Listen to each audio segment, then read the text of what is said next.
Hello and welcome to Kicking Tires. My name is Jimmy, And I'm Justin.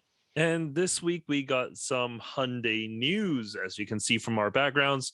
Well, if you're on YouTube, if you're not, then you can't see our backgrounds. But I have the Sonata N line, and Justin has the Elantra N as our background wallpapers today. But the first news we got to talk about is the Veloster, because the Veloster is dead. No longer to be sold in Canada or in the US, maybe in other markets. But the N version will live on for 2022. But yeah, no more just the regular or the turbo variant. I mean, it kind of makes sense considering last year's sales were pretty low. In Canada, they sold just over 1,000 cars. In the US, 6,700 cars. So not a lot of, actually people going into dealerships and wanting a Veloster. And this is including N.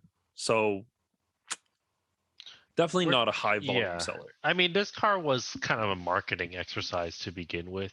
Very styling and marketing exercise just to get younger buyers into it, especially the original one back in the early 2012-ish, 2011. Yeah. Gave you a lot of nice tech features and a lot of standard features, a lot of really sporty look, even if it didn't really have the sport to back it up, but still nice for some new car buyers and They actually younger sold a lot guys. back then. Yeah, it's good value for the money. I think that car. In 2016, 30,000 vehicles were sold in the US. Yeah, 30,000. the second generation started around 2019. Yeah, I think so. 2019, I think. They didn't do well. Probably, Second yeah. Second gen, I think people kind of, the Hyundai brand. It's not bringing people in anymore. I thought the second gen looked better. I gen. think styling wise, it's just more purpose built, I would say. Whereas the first gen look kind of like just kind of Elantra or Accent mix mash. Like we got to make this into some kind of three-door coupe thing. Mhm. And the second gen, I prefer that styling a lot more. Having driven the Veloster, and I think I talked about it last week, I think it's a really good driving car. Mhm. Very fun. I used to write it off as like, okay, you buy that because you Can't can't afford a afford Type R. it. Um, and it's not cheap, that car. It is GTI money. Um, Yeah. at least GTI Civic Si money. So it's not cheap. So you do have to go out of your way and buy this car. And I think that's kind of the obstacle. I don't think it was priced competitively enough to sway buyers from those, you know, household names. Basically, the GTI, it's that is a staple in the hot hatch segment. Oh, for It's sure. not as hot. Obviously, it is just it's more of a pedestrian car, but not everyone is tracking it. Needs torque vectoring and limited slip stuff like that.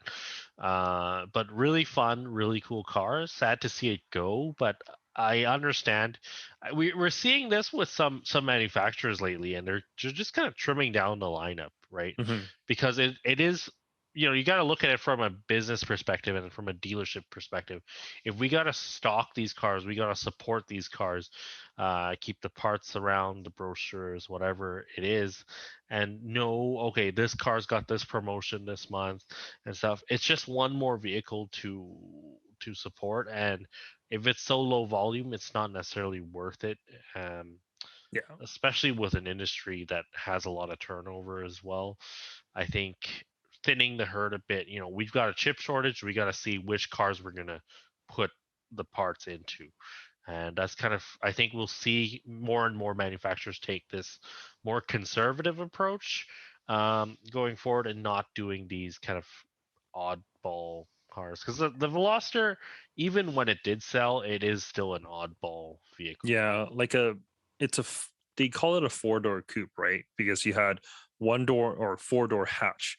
You got the one longer door on the driver's side, two smaller doors on the passenger side. So it's easier for people to get in. And then you got the hatch in the rear. Like, in theory, that works really well.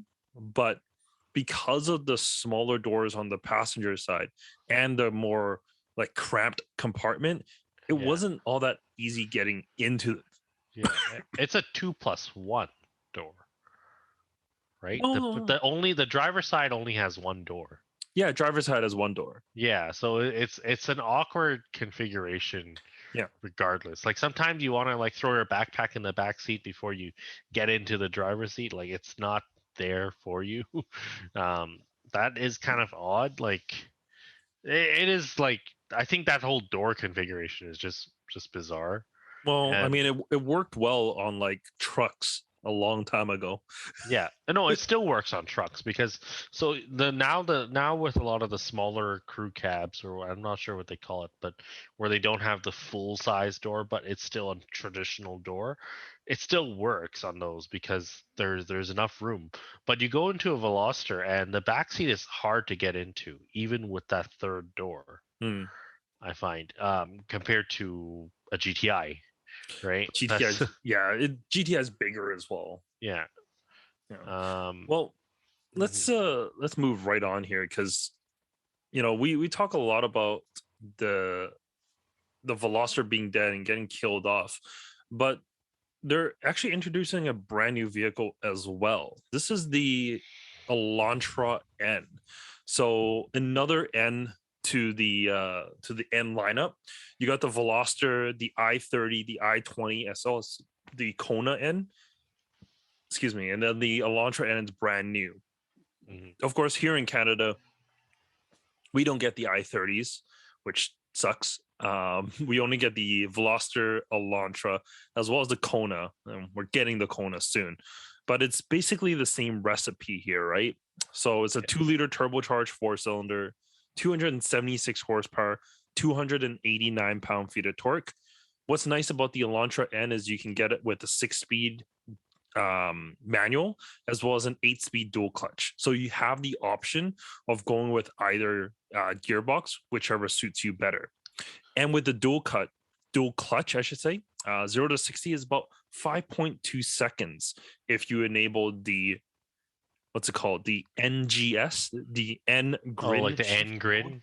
Yeah. Yeah, it's a very prominent red button on the steering wheel that helps boost the the uh the the engine's output by about 10 horsepower for 20 seconds. Okay.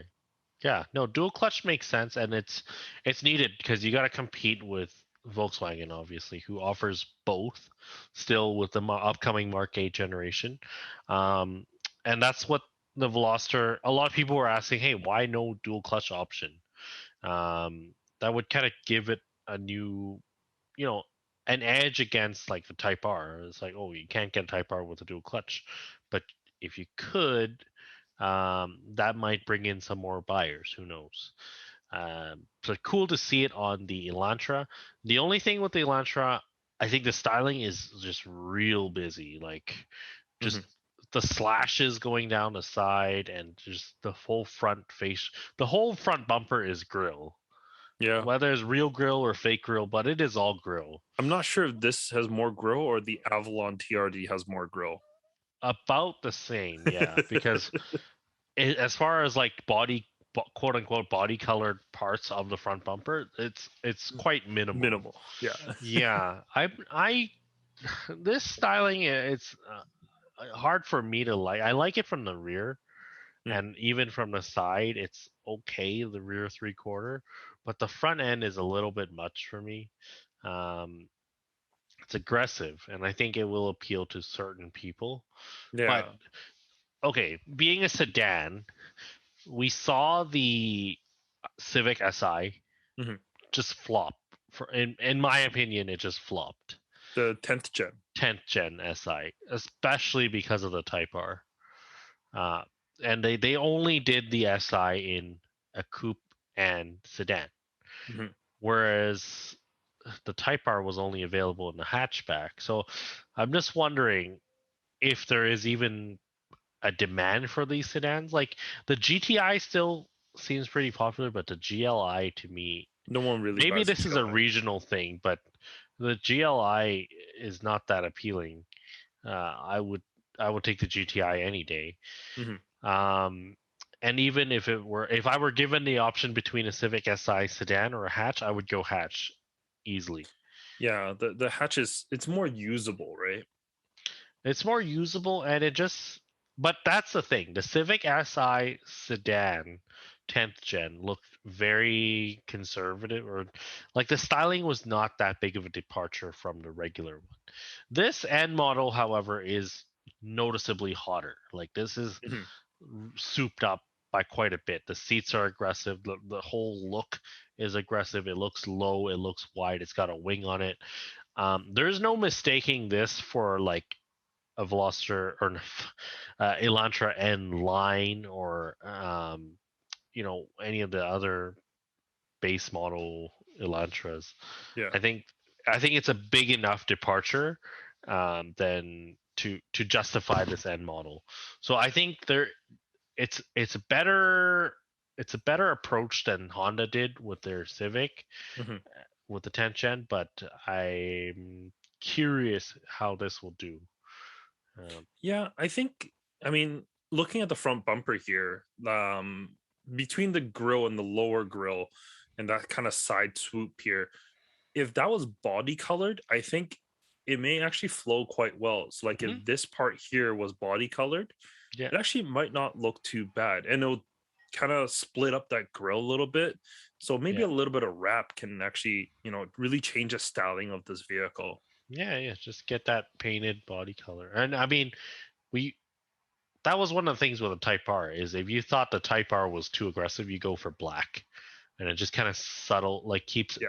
the accents more subtle, um, not quite as in your face. So you go for a darker color on this car, it might work well.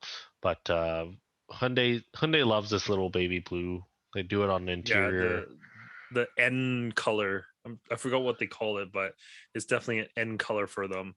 Yeah, I, it's either white or this blue, basically. what do you think of the wheels? I actually really like them. The wheels, they're busy. I They're like they're them. okay. They're They're so they're 19-inch. they The match the wrap, style of the car. yeah, they're 19s. They're wrapped in Michelin Pilot 4S's.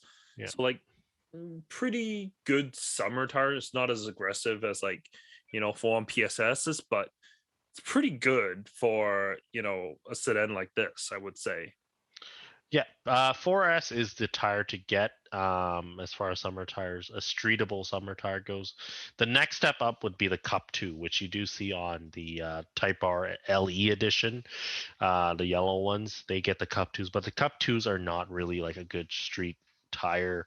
They pick up every rock, and they're not comfortable. So the 4S, the, Kia uses it on what's the coupe thing, the A7 Stinger. That one uses the 4S tires, and they're pretty popular. Yeah, good choice, I think, as far as a summer tire goes. Mm. I like the seats. I These like look what good they've too. done. Yeah.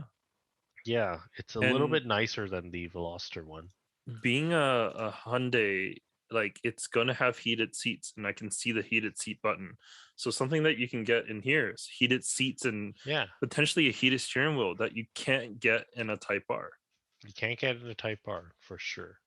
Um, busy, busy exterior, but pretty simple interior. Like everything Yeah, is pretty logical. Um, I like it.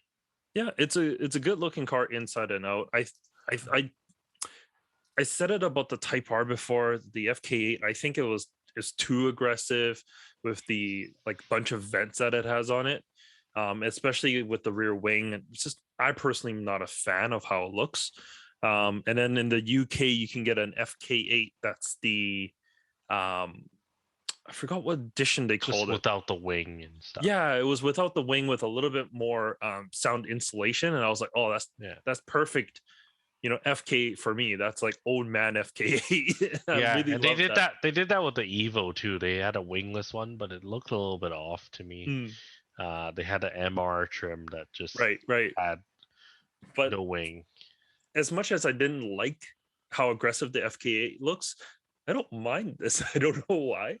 I think it's yes, the front end is quite aggressive, but Yeah. like you said, the sides and the rear, it's not.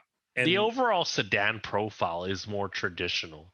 That it yeah, doesn't yeah, the side profile and the overall shape is not as crazy as the Type R. The Type R, the hatchback design, like that shape and the fender flares, it's a little bit over the top. This is somewhere between that and like a GLI. So mhm, yeah.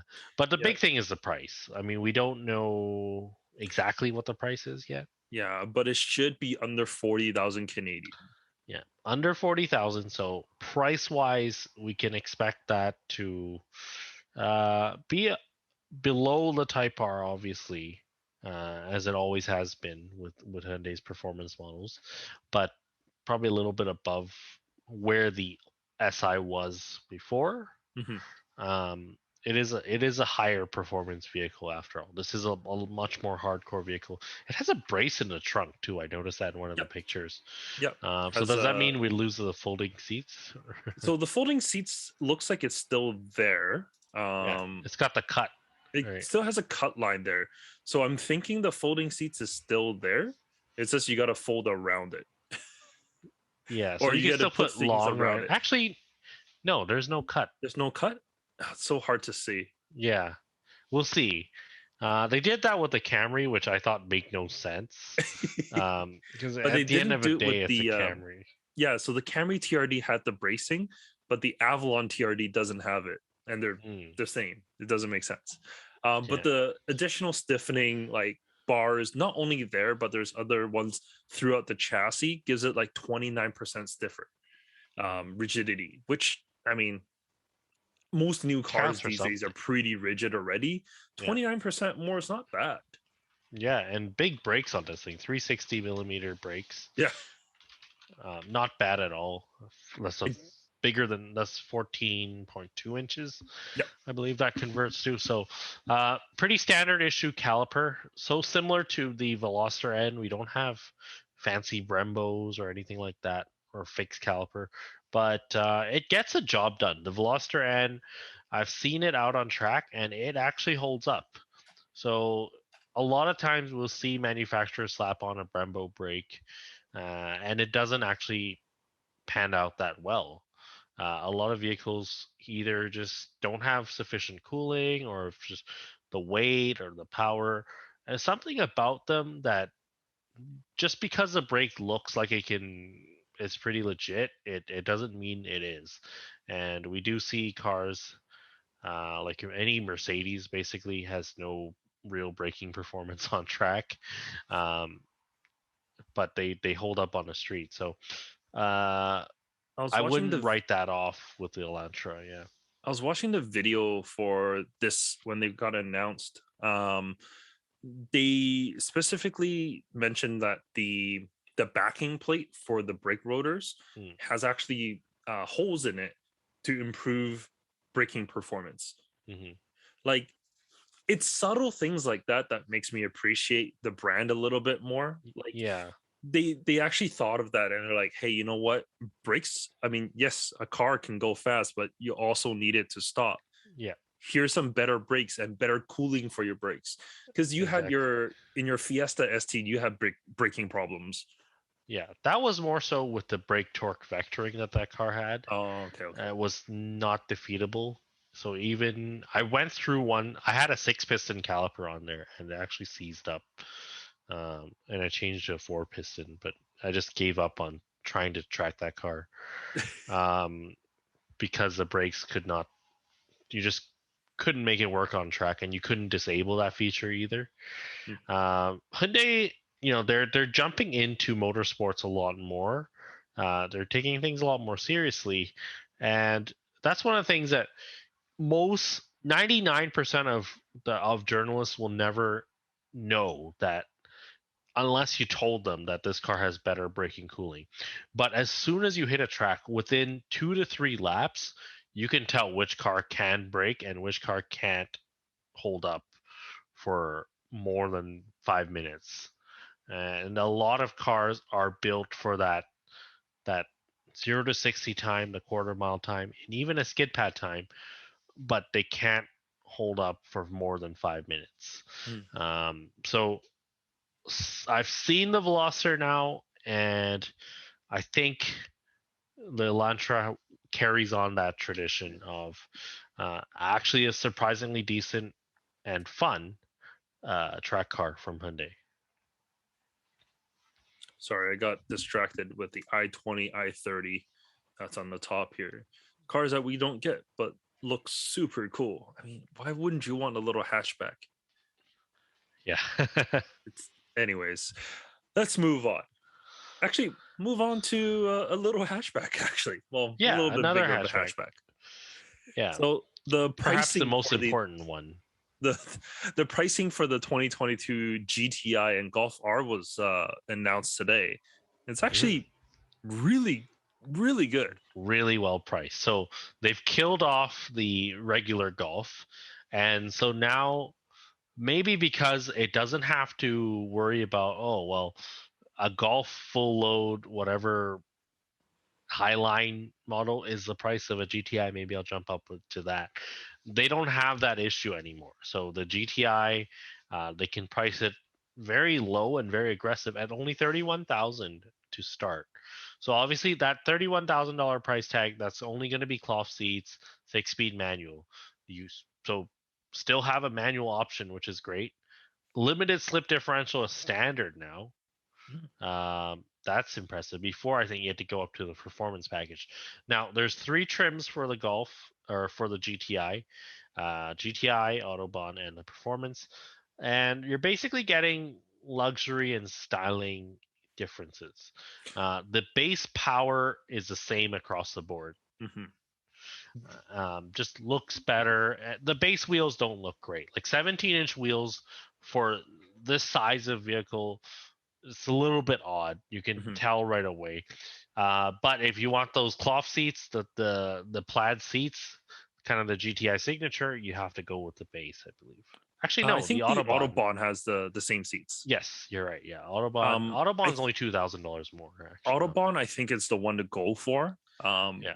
Because of the keyless access with push start button. Yeah. And the proximity unlocking. Like, I can't imagine buying a new car in 2021 not having that. Exactly. It's just one of those things that, like, it's no longer a nice to have. It's almost like it's a necessity. It's a necessity these days. You know, you're holding on to a lot of things. Going up to the car, you don't want to fumble around with your keys and unlock it and go inside and start it with an actual starter. You want to have that wireless, that proximity access key. It also has wireless CarPlay and Android Auto, I think.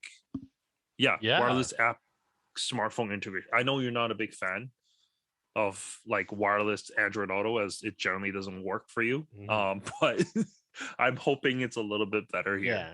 And the DSG option is a 7-speed.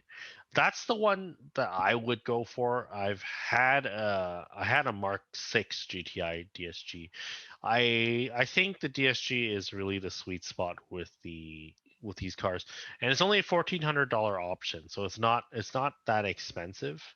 But you get one more gear out of it, so it probably will be more efficient, faster as well. And I don't know. I never really been a fan of Volkswagen manual transmissions to begin with, and so DSG seems like the smart choice for me. Yeah, absolutely. We have a mutual friend that had a Mark 7 with a manual, and we keep making fun of him. So yeah, I repeatedly tell him he made the wrong choice, but he doesn't have that car anymore. So yeah, so it's okay. So it's okay.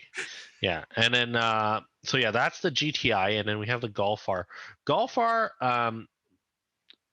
is really the value, like the value buy, because what they've done with the Golf R is they've even simplified it even more. So base model 44,995. That's really an attractive price point, and you're getting basically all the standard features that you'd expect at that price point at 45,000. I think the only thing is there are only 3 colors available: blue, black, and white, which has kind of always been the Golf R thing. It's always been more low key. even compared to the GTI. But leather seats are standard. The only real option is a sunroof, which I believe you should not get because the sunroof just dynamically ruins a car, especially of this size, that's kind of tall and not that wide. Putting a sunroof and all that weight up top, it's no good. And with the Mark 7 generation, the Golf, GTI, Golf R, they all had sunroof issues. They would spontaneously shatter. It's not something I would recommend from a safety, reliability, performance, any aspect. I just don't think a sunroof is the way to go. So buy it at 45 with a manual, or is it also 1400? Yeah, it's the same price jump for the DSG, $1,400 more with the DSG. So 46,395 with a DSG. That's still cheaper than a Type R. So yeah, all the power to you with this car. I think I got it's distracted with the pricing and payment information. yeah, it's absurd how cheap this car is because okay, so today we got the Canadian pricing and the US pricing. Canadian pricing starts at 44,995 Canadian. US pricing starts at 44,640. That's a $350 difference, but that's Canadian dollar versus US dollar, which is 25% more, even at today's rates. So if you factor in the conversion, we're getting a really good deal. Mm-hmm. So yeah, I think this type of vehicle, and knowing how the Golf R reliability, and so far it's been pretty decent, and their resale value is not bad at all. The GTI is strong, but the Golf R is even better. I think Yeah, it's definitely stronger. the Golf R being 4Motion, like that is the big difference, right? It's the 4Motion drivetrain because having all-wheel drive in Canada, I think it makes a big difference, and it means with a very just like the Mark 7 that you just tune in a little bit and you're destroying supercars. Like I don't know. I'm a big fan of this car, and I think a lot of cars don't measure up to it because from a value to practicality and everything, performance, like you can't really beat it for the money. A lot of people cross shop this and the Civic, but um, it's a slightly different market. A lot of people don't want to be seen in the Civic, whereas the Golf R is like, yeah, it's a more grown up look. It's definitely more grown up. Like for someone of like how my situation where I have a family and kids, like Golf R fits that a lot more than your average Civic Type R. So like not that long ago there was a big Civic Type R meet, and there was also another big Golf R meet or Golf and GTI meet. The Golf and GTI meet was super subdued with a bunch of like maybe older folks with there's families there. And then with the Civic Type R, it was a bunch of younger kids. Well, not like younger, but like younger in terms of like the Golf R, versus the Type R kids. And I think there was only one person that actually has like a full on family, and that was Kevin, and that was it. The Civic Yeah. Type R meet. Yeah, no, I mean, and the Type R actually has a longer trunk, which is better in some case. Oh, the Like, Type R's trunk is huge. It's yeah, massive. it's kind of more usable. Uh, my partner Raymond brought his kids and his wife up to Area 27 last weekend and took all the luggage. We got pick fruits. Carried our shop fan, which I don't know why I decided to bring it, but then I'm like, oh shit, we need to bring this back. So carried the giant fan that's I think it's about 2 feet in diameter that we brought back, and that all fit in the Civic without folding down any seats. Carry the baby seats just fine. So yeah, no, that's that.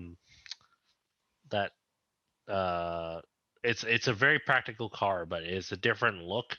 Mhm. And I think that's a big selling point for the Golf R. It's not going to set those lap records that the Civic can do, but in the hands of your everyday driver, I think it makes more sense. Yeah. And I think at that price point, it's very attractive. I'm Yeah. very tempted to buy. I wanted to buy one 5 years ago actually, but ended up going with the M2. Ironically enough, Slightly different. and manual too. So that doesn't really make sense. I had the STI at the time, and I don't know, the STI wasn't really doing it for me, so it just went 180 and just went something completely different, which I have no regrets really. But I sometimes I wonder how my life would have been different if 5 years or 4 years ago I decided to go Golf R instead. Just there's a big community behind it, Mhm. and you do meet a lot of people through that. Um, and there's just a lot of tuning that can be done with these cars. Well, I mean, if you're really interested, you can. I'm sure you can put your money and put your name down at your local Volkswagen dealership, and maybe get one at the before the end of the year. Yeah. So these are set to arrive in Q4. So end of this year, we should be seeing some lineup. But yeah, the Golf R, we know everything we need to know about the Golf R realistically because they've already started reviewing them. All the videos are out in Europe. So, Yeah. but yeah, just talking about pricing today, and I think the pricing is a big deal. And speaking of the Elantra N, I'm just curious how that all fits in because from my perspective, it's really hard to spend 40 on an Elantra N than to spend 45 on a Golf R. Yeah. $5,000 more, you get an European name, you get a hatch, which for a lot of people love. You get more power, as well as you get all-wheel drive. All-wheel drive, and you know this car is not going to depreciate 30% once you drive off the lot, Yeah, which we don't know how these Hyundai N models will do. but Yeah, Hyundai always has really good rates, yeah. lease and finance rates, and they Hmm. also have really good warranty.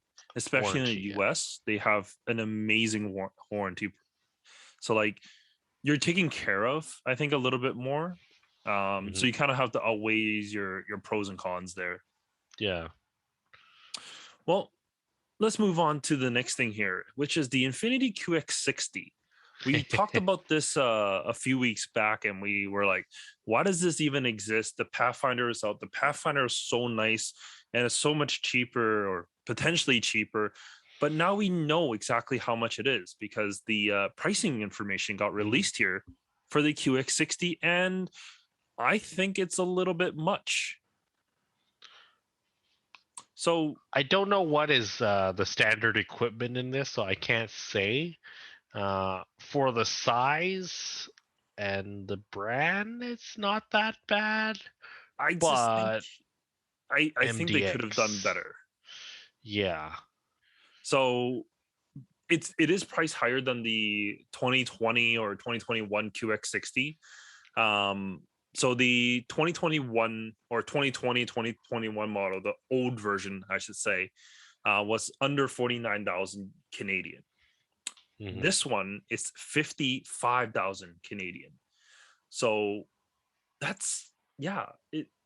I just feel like a $6,000 price jump is quite a Hmm. bit. Sure, And you at do the get base point, the base model car does not really have any of the luxury features you'd expect out of a premium brand vehicle. yeah. I don't know like you mentioned, I don't know exactly what's like within the trims itself. I didn't really read into it, but like I think the base model comes with like 18-inch wheels. There's Hmm. um radar guided cruise control. Was there radar guided cruise, or was that higher? I think that was higher.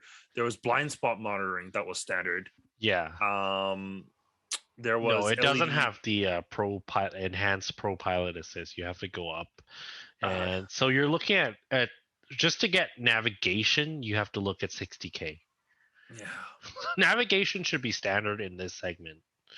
Um, by 2022, right? 20 years ago, yes, okay, you had to pay extra for navigation.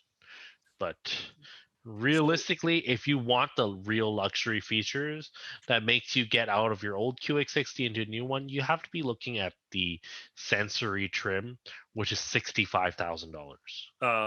65,000 US. Is it? Yeah, 65,000 US, 68,000 Canadian. Oh, no, that's the autograph. But at least the sensory Oh, model sorry, is the sorry. one below the autograph. So that one is 65, and then there's a top of the line autograph edition, which is 68. But you have to get pretty up there to make this car even semi worthwhile, and that's kind of the issue for me. It's Mhm. there's competitors. Like, you don't operate in a vacuum. So Yeah. speaking of competitors, the biggest competitors for the QX60 is really the RDX. And the RDX got You mean the MDX? oh yeah, sorry, MDX. I kept thinking of RDX. The MDX is the competitor, and the MDX is while it still has the same engine as previous, it For has a now. better all-wheel drive system, a super handling all-wheel drive. Uh, it has a more sophisticated front suspension. It rides really well. Actually, just had an MDX for press last week, and it was smooth. It really was. And there's a lot of good tech that's in there. Mhm. And the MDX is priced just slightly above the QX60. The QX60 was always priced a lot lower than it to, help increase sales. Mhm. But now it's basically the same price. I mean, you put the QX60 next to the MDX. The MDX really like stands out next to the QX60. I think, Yeah. in terms of just how elegant it looks, how like everything feels.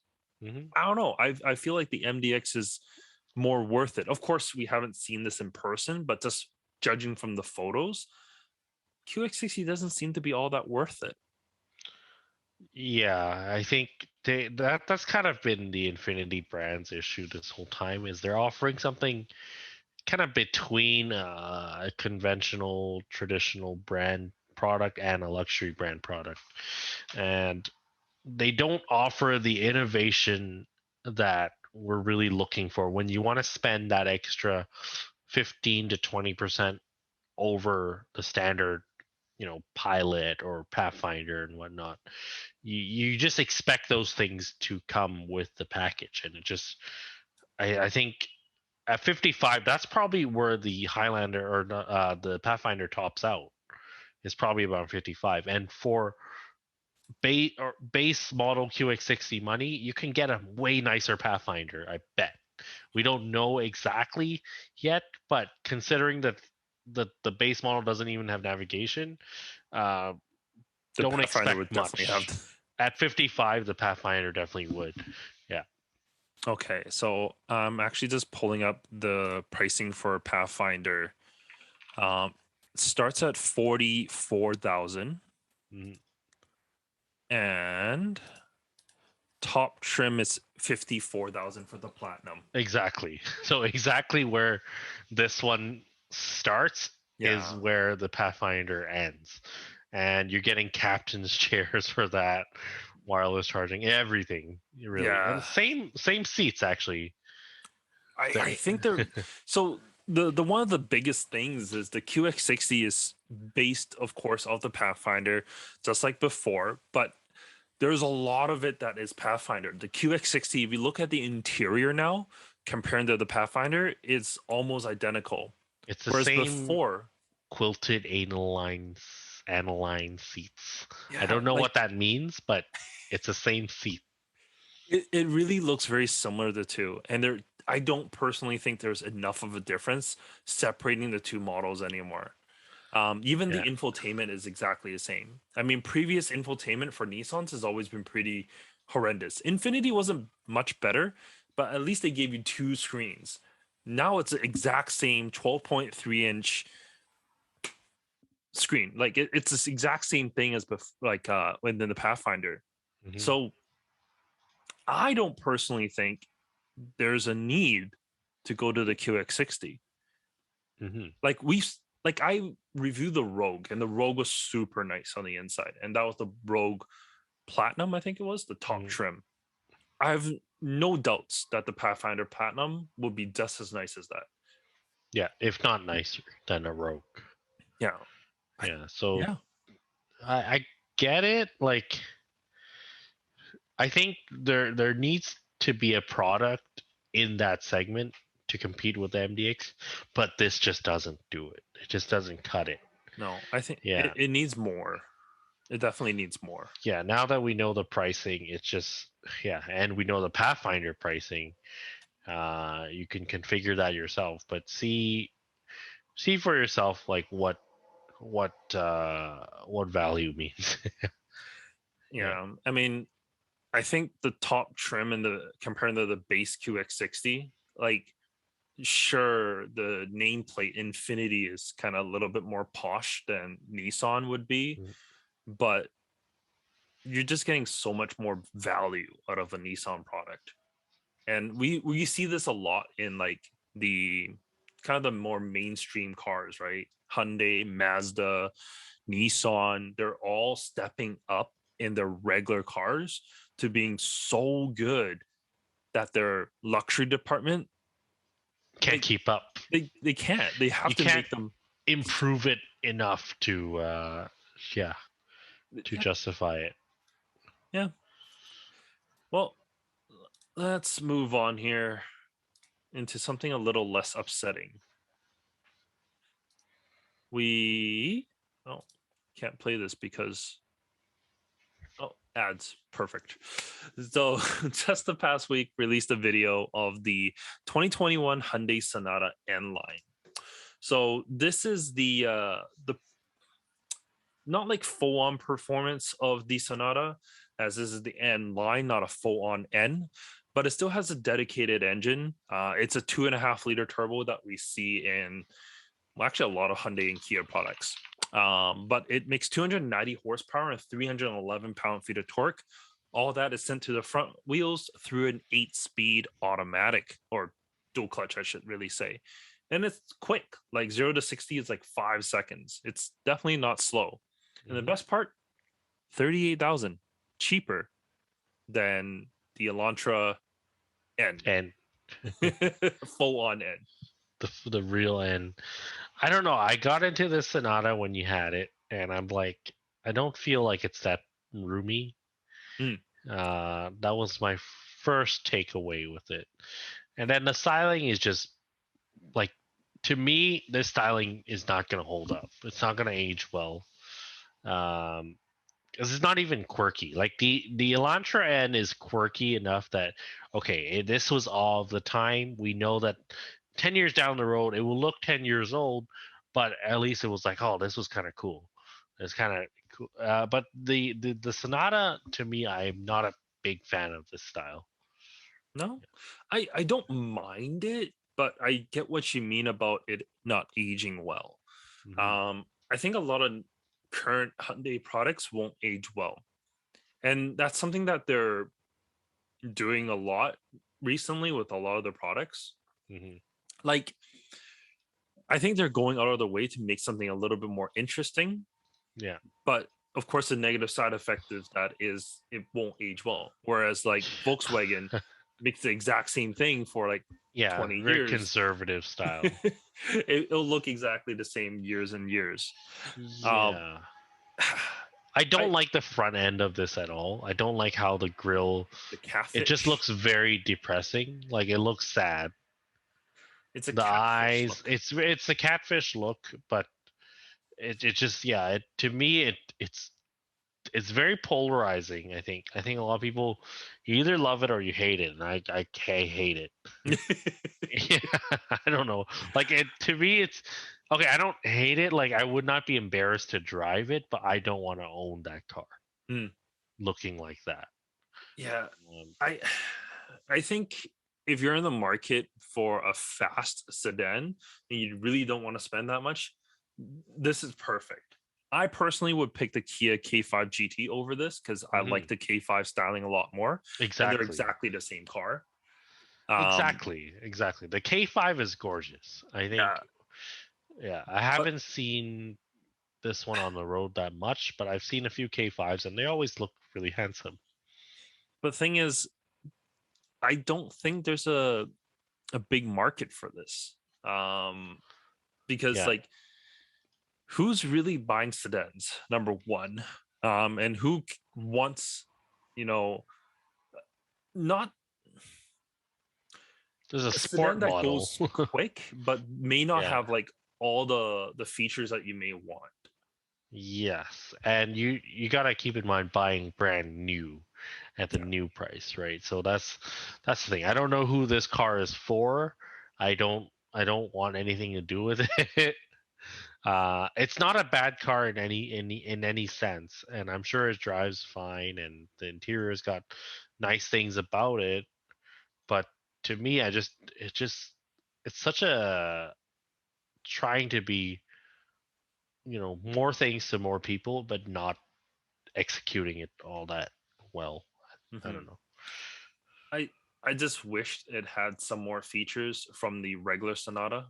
Mm, So like it has heated seats and it has a heated steering wheel, but it doesn't have cooled seats. And when I was driving this, it was in the summer and it was quite warm. And the seats just don't breathe well. And if you're driving this, in the summer with seats that don't breathe well, like you're just mhm, not gonna have a comfortable time in there. mhm. They do hug you really well, and there's adjustable bolsters, which is really nice. But I didn't feel like I was super happy sitting in it for long durations. Mhm. I think, yeah. To me, it really comes down to this. Like, look at the steering wheel. It's just trying too hard, and this has always been Hyundai's downfall is that they take a lot of these risks, and sometimes it just doesn't pay off. And I'm worried this might be one of those times where they just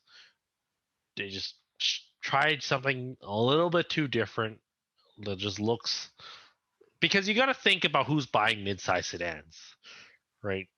They're like not Like the the most like exciting people, and like the people that are still buying into this segment, they're probably not, looking to shake things up that much. no, But they're not, and most people are more aiming towards something that's more economical more mhm, than something that's a little bit quicker. Because if right, you really want something quicker, you're looking at Tesla Model 3. Let's be honest. yeah. Or if you want something more economical, you go Santa Fe hybrid, even, Yeah. like, or Tucson hybrid, whichever one Or fits your just a budget. Sonata hybrid. Yeah. Well, Yeah. true. Yeah. But yeah, for the same money, I think I would rather have.